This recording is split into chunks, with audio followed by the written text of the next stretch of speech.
Hello learners, welcome back to the channel economics at ease. तो आज हम एक और एक्सरसाइज डिस्कस करेंगे जिसमें आपको बताना है विद रीजंस ट्रू और false. Okay, so let's start. Please take the screenshot और उसके बाद आप उसको ट्रू फॉल्स में आंसर्स अपने कॉपीज में कर लिएगा। देन उसके बाद उसको मैच करिएगा मेरे आंसर से और विद रीजन से, राइट। तो फर्स्ट है आपका, intermediate goods have a derive demand, okay, while final goods have direct demand. Is it true or false? तो ये क्या है आपका, इंटरमीडिएट गुड्स की आपकी डिराइव डिमांड होती है और फाइनल गुड्स की डायरेक्ट डिमांड होती है। It is absolutely true. Okay, ये ट्रू है बिकॉज इंटरमीडिएट गुड्स क्या होता है, उनकी एक डिमांड बनती है बाद में है, उसमें और भी चेंजेस आते हैं, डिपेंड्स करता है आपका फाइनल गुड पे। फाइनल गुड से क्या होती है, डायरेक्ट डिमांड होती है, फिर वो सेटिस्फाई करते हैं डायरेक्टली कंज्यूमर को। ओके, तो क्या होता है, इंटरमीडिएट गुड्स की डायरेक्ट डिमांड होती है और फाइनल गुड्स की डायरेक्ट डिमांड होती है। तो ये स्टेटमेंट ट्रू है। Bread is always a consumer good. तो ब्रेड क्या है, उन्होंने सिंपल कह दिया कि कंज्यूमर गुड होता है। नो, अगर कंज्यूमर गुड तब होगा, ये फॉल्स स्टेटमेंट है। क्यों? फर्स्ट ऑफ ऑल हमें देखना है कि कोई भी एग्जाम्पल दिया गया हुआ है उसका एंड यूज क्या है। फॉर एग्जाम्पल ब्रेड अगर यूज करी है किसी कंज्यूमर ने, किसी हाउस होल्ड ने खरीदी है, तो वो हो जाएगा आपका final good. But in case कोई किसी सेलर ने ले ली है ना, ग्रोसरी वाले ने ले ली या, ओके, तो उसमें क्या हो जाएगा, हम क्या करेंगे, उसको सेल आउट करेंगे, रीसेल पर्पज के लिए ले रहे हैं ना, ब्रेड है, बटर है या मिल्क है, तो ये सब चीजें अगर हम रीसेल पर्पज के लिए ले रहे हैं तो हमारा ये हो जाएगा intermediate good. So it is a false statement. It can not be every time, ये नहीं हो सकता कि bread is always a consumer good. It can be a, you can say, the intermediate good also. Okay, then the next is what, gross investment can be equal to net investment. Gross investment can be equal, हो सकता है equal। Okay, तो ये true है क्योंकि इसका difference क्या होता है, depreciation. Gross investment and net investment का डिफरेंस होता है डिप्रिसिएशन। तो ये इक्वल हो सकता है तब जब डेप्रिसिएशन आपका जीरो हो। Okay, now next point is, a good can be an intermediary good in one case and a final good in another case. Okay, तो ये क्या है आपका, दैट इज फोर्थ नहीं, अच्छा मैंने फोर्थ वाला स्किप कर दिया, फोर्थ वाला भी डिस्कस कर ले। Market price is always more than factor cost. तो market price is always than factor cost.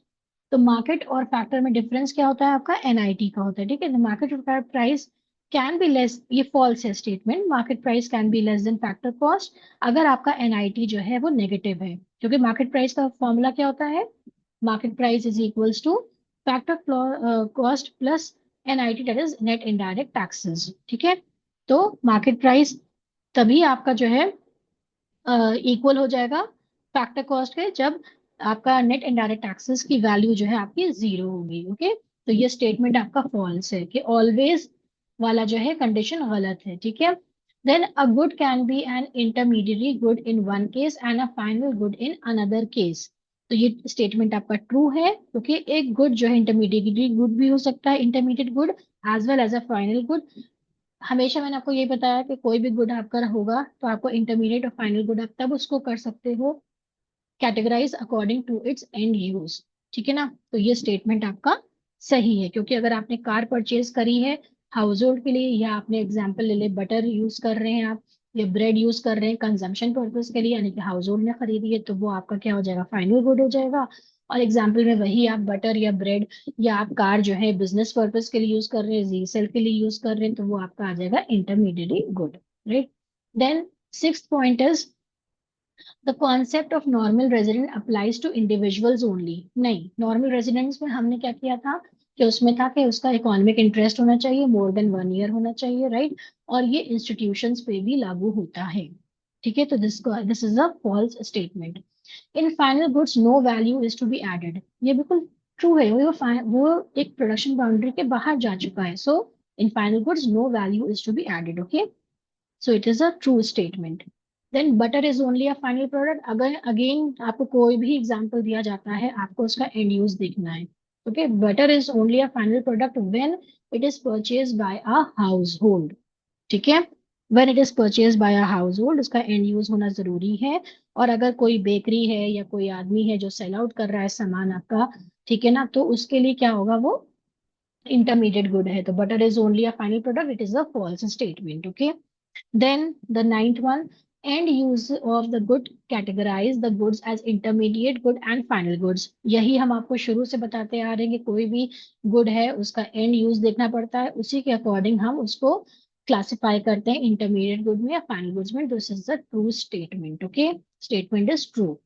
Then 10th number में क्या है आपका, final goods include only those goods which are consume by the household. Okay, तो final goods वो थोड़ी ना खाली कंज्यूम करेंगे, खाली हाउस होल्ड थोड़ी ना करेंगे, वो तो आपके प्रोड्यूसर्स भी करेंगे फॉर इन्वेस्टमेंट पर्पस, राइट। हमने पढ़ा है ना, कैपिटल गुड्स भी तो आएंगे। तो हम इसको, ये गलत है, सिर्फ हाउस होल्ड के बारे में नहीं है, ठीक है। ये आपके प्रोड्यूसर्स फॉर इन्वेस्टमेंट पर्पस भी करते हैं, परचेज करते हैं चीजों को, तो उसको भी हम फाइनल गुड करते हैं। Okay, then obsolescence, be it expected or unexpected, is a component of depreciation। This is a false statement, क्योंकि डेप्रिसिएशन में हम एक्सपेक्टेड वैल्यू ही जो होती है वही उसको एस्टिमेट करते हैं, उसी का हम रिजर्व बनाते हैं, अनएक्सपेक्टेड का नहीं बनाते हैं, वो हम कैपिटल लॉस मानते हैं उसको, ठीक है। फॉर एग्जाम्पल नेचुरल कैलामिटीज से जो होता है। Then number 12, national income is always more than the domestic income. अब देखो, नेशनल इनकम और डोमेस्टिक इनकम का डिफरेंस क्या होता है, NFI, that is net factor income from abroad, right.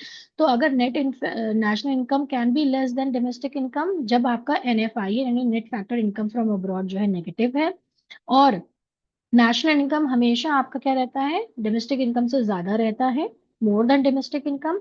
Only क्या कंडीशन होगी, जब एनएफआई आपका पॉजिटिव होगा, यानी net factor income from abroad. और net factor income from abroad हम कैसे निकालते हैं, FIFA minus FITA, that is factor income from abroad minus factor income to abroad. ठीक है, तो ये स्टेटमेंट आपका फॉल्स है। नेशनल इनकम इज ऑलवेज, जहां पे देखो ऑलवेज आएगा ना, तो वहां पे एक बार बता देना कंडीशंस क्या है, कि कब पॉजिटिव होगा कब नेगेटिव होगा, यही चीज आएगी यहाँ पे, ठीक है। All purchases by a production unit from other production units are intermediate products. तो ये स्टेटमेंट क्या है, ये भी आपका फॉल्स है, क्योंकि जितनी भी परचेजेस करती हैं वो जरूरी नहीं है हम फॉरेन फर्दर प्रोडक्शन में उसको यूज कर ले, हो सकता है वो रीसेल भी ना हो। ओके, या उसको फर्दर प्रोडक्शन भी यूज ना हो रहा हो, और वो ऐसे ही रखे रहे, फॉर एग्जाम्पल मशीन्स है, व्हीकल्स हैं। ओके, सो हम इसको जो है स्टेटमेंट को फॉल्स कहेंगे, right. That is number 13। Then number 14, salary of an Indian working in Russian embassy in India is included in the national income. Of course, salary of an Indian working और Russian का embassy में work कर रहा है, तो Indian वो आपका national income में तो इंक्लूड करेंगे ना, क्योंकि it is a part of national factor income from abroad. NFI जब कैलकुलेट करेंगे तो फैक्टर इनकम फ्रॉम अब्रॉड भी तो हम उसमें अकाउंट करते हैं ना, काउंटिंग होती है उसकी, तो इंक्लूड करते हैं तो उसमें आएगा, ठीक है। So it is a true statement. Purchase of machinery by a producer is an intermediate good. Purchase of machinery जो आप ले रहे हो, क्या प्रोड्यूसर ले रहा है, नहीं, इंटरमीडिएट गुड कैसे हो गया वो तो आपका इन्वेस्टमेंट पर्पस के लिए ले रहा है ना, तो ये आपका फॉल्स है statement, right. Then number 16, unexpected obsolescence is a component of depreciation. Expected होता है डिप्रिसिएशन में ऐड, और अनएक्सपेक्टेड को हम नहीं इसमें रखते हैं, right. So only expected obsolescence ही आपका डिप्रिसिएशन में वैल्यू उसकी ऐड होती है, right. Then intermediate goods are always durable in nature. देखो, इंटरमीडिएट गुड्स क्या होते हैं, जो फॉरेन के फॉरेन आप कंज्यूम कर लो, मतलब सॉरी, फॉरेन फॉरेन कंज्यूम ही कर सकते हैं, वो किसी ना किसी प्रोडक्शन प्रोसेस में यूज हो रहे होते हैं, and they lose that identity, right. For example milk है आपका इंटरमीडिएट गुड, कब है, जब किसी कन्फेक्शनरी शॉप में ले लिया गया मिल्क, मान लीजिए, ठीक है, मिल्क है या शुगर है। अब इसको हम क्या करेंगे, इसको चेंजेस इसमें आएंगे, मिठाई बनाने के लिए यूज कर रहे हैं मिल्क, तो अब ये पनीर बना लिया गया या कुछ बना लिया गया, फाइनल प्रोडक्ट आपका स्वीट्स आया मान लीजिए, ठीक है ना। तो ये क्या हो गया आपका, ड्यूरेबल इन नेचर नहीं हो सकता। ड्यूरेबल नेचर तो हो गया जैसे ज्यादा टाइम के लिए एक ही जैसे एक ही जगह रहे ना, साल भर या उससे ज्यादा, that is a durable. Okay, तो ऑलवेज ड्यूरेबल इन नेचर नहीं हो सकता, ये स्टेटमेंट आपका गलत है, because the intermediate goods, they are simply the raw material, they are used in further production, okay, of goods and services, and they lose their identity in the creation of new commodity. ठीक है, तो इसलिए हम इसको ऐसे इसको नहीं accept कर सकते कि intermediate goods are always durable in nature, तो this statement is absolutely false. Then consumption of fixed capital, यानी कि इसका दूसरा नाम है depreciation, has nothing to do with the efflux of time. Efflux of time मतलब पैसेज ऑफ टाइम, या passage of time से तो उसका मतलब है डेप्रिसिएशन क्या होता है, with the passage of time वो अपने आप वेयर एंड टेयर होने लगता है मशीनरी में, आप उसको यूज करो ना करो, उसको ऐसे ही छोड़ दो। फॉर एग्जाम्पल आपने एक मोबाइल ले लिया, उसको ऐसे ही पड़ा रहने दिया, तो क्या होगा, डेप्रिसिएशन तो होगा ना।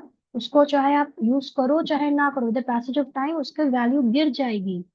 ठीक है ना। नेचुरल फैक्टर्स भी होंगे, रेन होगा, विंड होगा, वेदर होगा, या कोई भी कार है मान ली बाहर खड़ी, तो वो रखे रखे खराबी तो हो ही, डेप्रिसिएशन तो हो ही रहा है। तो consumption of fix factor, fixed capital और depreciation has to do with the passage of time, nothing का है ही नहीं, तो ये भी स्टेटमेंट आपका फॉल्स है। Okay, so with this we come to the end of the exercises of this chapter. बाकी एक्सरसाइजेज वो थोड़ी छोटी बड़ी हैं, वो आप खुद देख लीजिएगा, उसमें ज्यादा इतना कुछ नहीं है। जो मेन आपकी रीजंस की थी या कॉन्सेप्ट जिसमें ज्यादा क्लियर होने थे, वो मैंने डिस्कस कर ली हैं। Okay, so keep revising your work. Okay, ताकि आगे आपके आगे के चैप्टर्स इन सब रिवीजन की वजह से काफी आसान आपको लगने लगेंगे। Thank you so much.